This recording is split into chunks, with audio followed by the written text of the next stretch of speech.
Bismillahirrahmanirrahim. Assalamualaikum warahmatullahi wabarakatuh. Alhamdulillahi rabbil alamin. Wa ashhadu an la ilaha illallah wahdahu la syarika lah wa ashhadu anna Muhammadan abduhu wa rasuluhu amma ba'du. Alhamdulillah, kembali kita membaca kitab ringkasan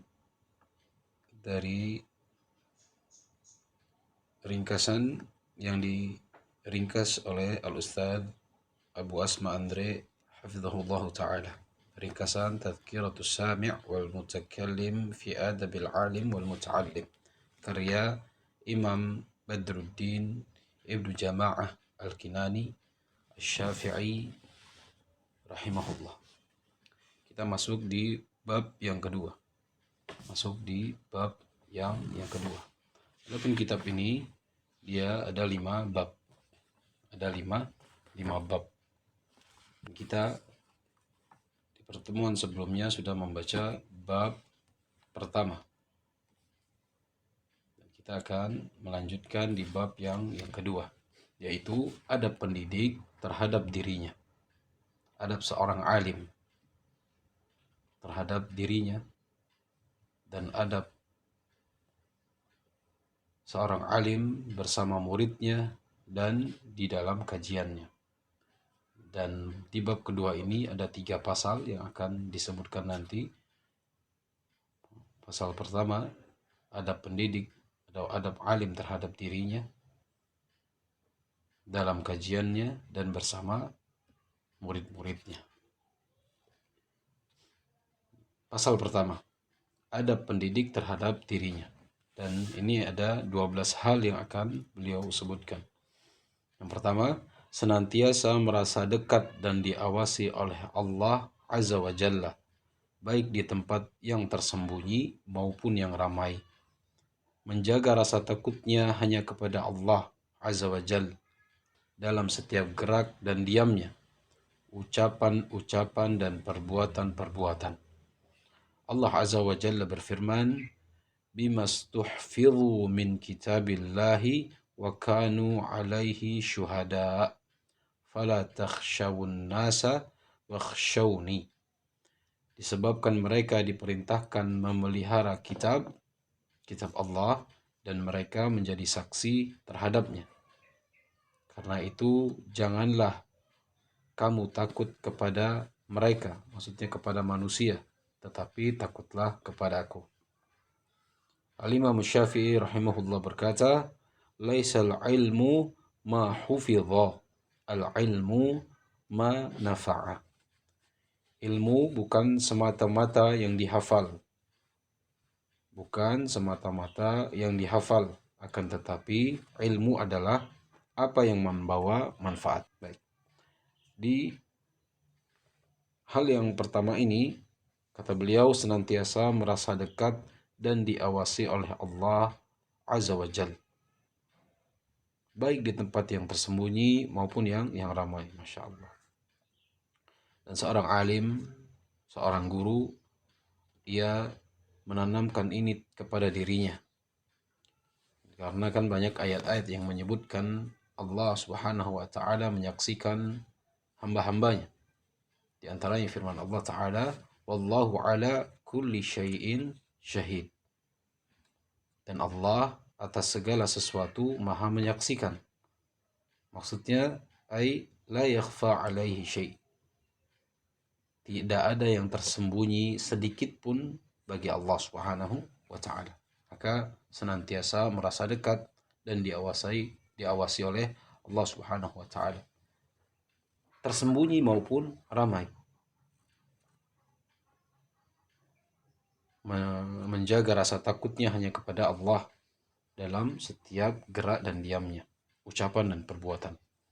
Allah Ta'ala berfirman dalam surat Al-Mulk, innal ladzina yakhshawna rabbahum bil ghaib lahum maghfiratun wa ajrun kabir. Allah Ta'ala berfirman, sesungguhnya orang-orang yang takut kepada Rabb mereka bil ghaib, maksudnya tatkala mereka bersendirian. bagi mereka lahum maghfirah, bagi mereka ampunan, wa ajrun kabir, dan balasan yang besar, pahala yang besar, insyaallah. Dan ini hendaklah senantiasa kita hadirkan dalam diri kita masing-masing, khususnya bagi seorang yang alim, seorang pendidik. Dan Allah Azza wa Jalla berfirman, bimastuhfidhu min kitabillah wa kanu alaihi syuhada. Dengan sebab, ya, disebabkan mereka diperintahkan memelihara kitab Allah Subhanahu wa taala. Syekh As-Sa'di tatkala mentafsirkan ayat ini dengan berkata, ay bisababi annallaha ustuhfidhuhum ala kitabihi, dengan sebab Allah memerintahkan mereka untuk menjaga kitabnya, maksudnya Taurat. Ayat ini berbicara tentang Taurat, tentang ulama, tentang Rabbaniyun dan Al-Ahbar yang diperintahkan oleh Allah untuk menjaga kitab Taurat. Dan Allah menjadikan mereka, ya, sebagai bentuk amanah. Allah mengembankan amanah kepada mereka, para ulama, yaitu aujaba alaihim hifdhuhu minaz ziyadah wan nuqsan wal katman wa ta'lim liman la ya'lam. Dan Allah mewajibkan kepada para ulama menjaga kitab tersebut dari penambahan dan dari pengurangan, dan juga menyembunyikannya, serta mengajarkan kepada orang yang tidak mengetahui. Dan ayat ini berbicara tentang Taurat yang Allah turunkan kepada Nabi Musa.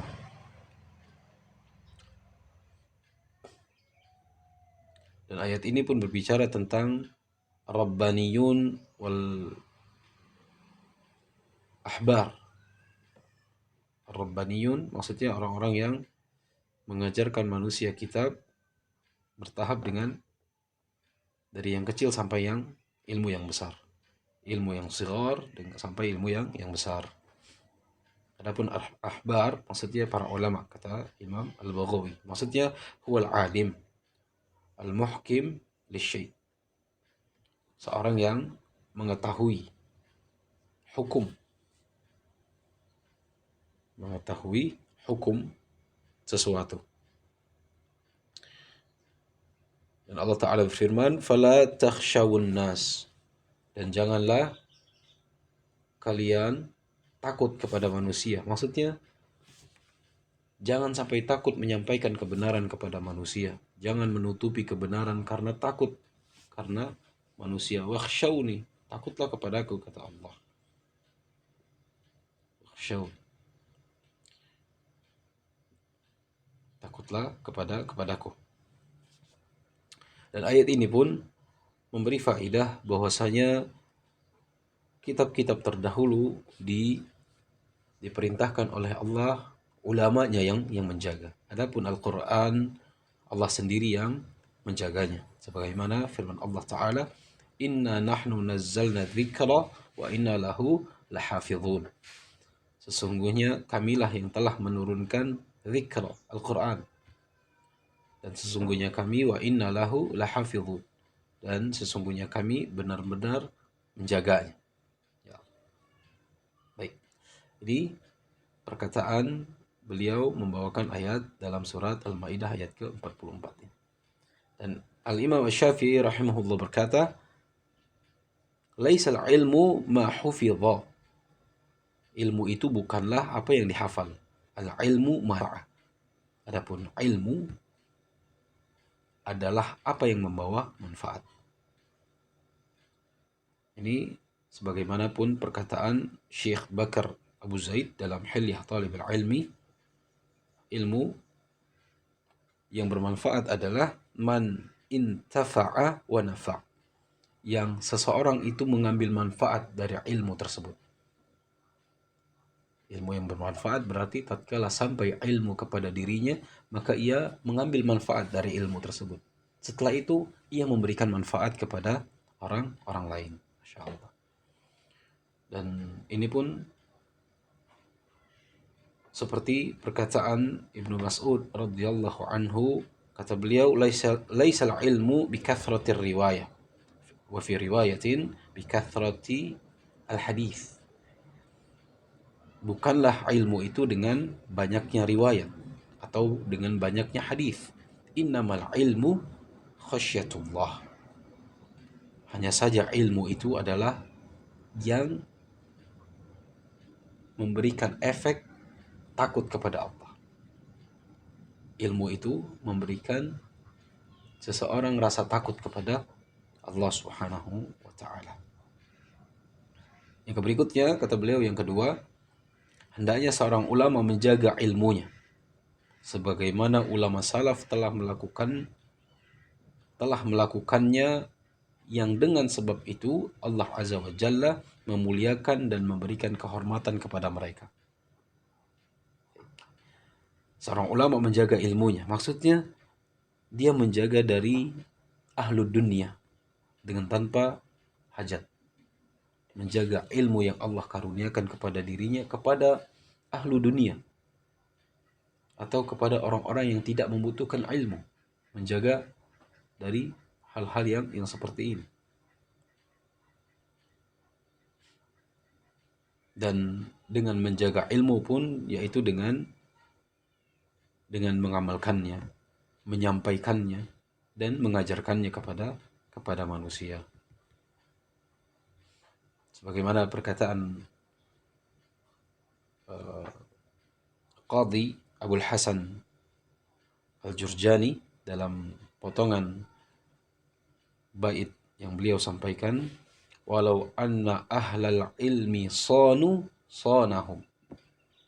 Kalau seandainya ahlu ilmu itu menjaga ilmu akan menjaga mereka. Walau azzamuhu fin nufusi la'uzzima. Dan kalau seandainya ahli ilmu itu mengagungkan ilmu dalam jiwa-jiwa mereka, maka la'uzzima, maka ilmu akan mengagungkan ahli ilmu tersebut. Ini yang kedua. Yang ketiga, menghiasi diri dengan zuhud terhadap dunia semampu mungkin selama tidak membahayakan diri dan keluarganya. Adapun zuhud yaitu sebagaimana beberapa keterangan para ulama, di antaranya perkataan Ibnu Qayyim dalam kitab beliau Madarijus Salikin, kata beliau, sami'tu Ibnu Taimiyah qala, aku mendengar Ibnu Taimiyah rahimahullah berkata, az-zuhdu tarku ma la yanfa'u. Zuhud adalah tarku ma la yanfa'u, meninggalkan apa yang tidak bermanfaat fil akhirah, di akhirat. Maksudnya meninggalkan semua hal yang berkaitan tentang akhirat yang tidak bermanfaat. Meninggalkan semua hal yang tidak bermanfaat untuk akhirat. Atau pengertian dari Imam Az-Zarnuji dalam Ta'lim Muta'allim, maksudnya mengambil bagian dari dunia sebatas yang dibutuhkan. Karena ilmu ini mulia, tidak diberikan kepada orang-orang yang mulia. Ilmu ini agung, tidak diberikan kepada orang-orang yang tidak mengagungkannya. Ilmu ini agung dan diberikan kepada orang yang mengagungkannya.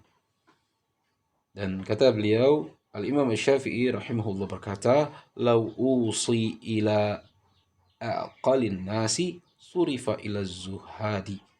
Seandainya aku berwasiat kepada orang yang paling berakal, niscaya nasihat tersebut akan aku arahkan kepada orang yang zuhud.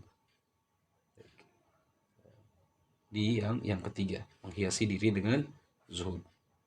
Itu yang bisa kita baca Mudah-mudahan Allah memberikan manfaat dari apa yang kita baca dan bisa kita amalkan dalam kehidupan sehari-hari. Wassallallahu ala nabiyyina Muhammadin. Subhanakallahumma bihamdika asyhadu an la ilaha illa anta astaghfiruka wa atubu ilaik. Wassalamualaikum warahmatullahi wabarakatuh.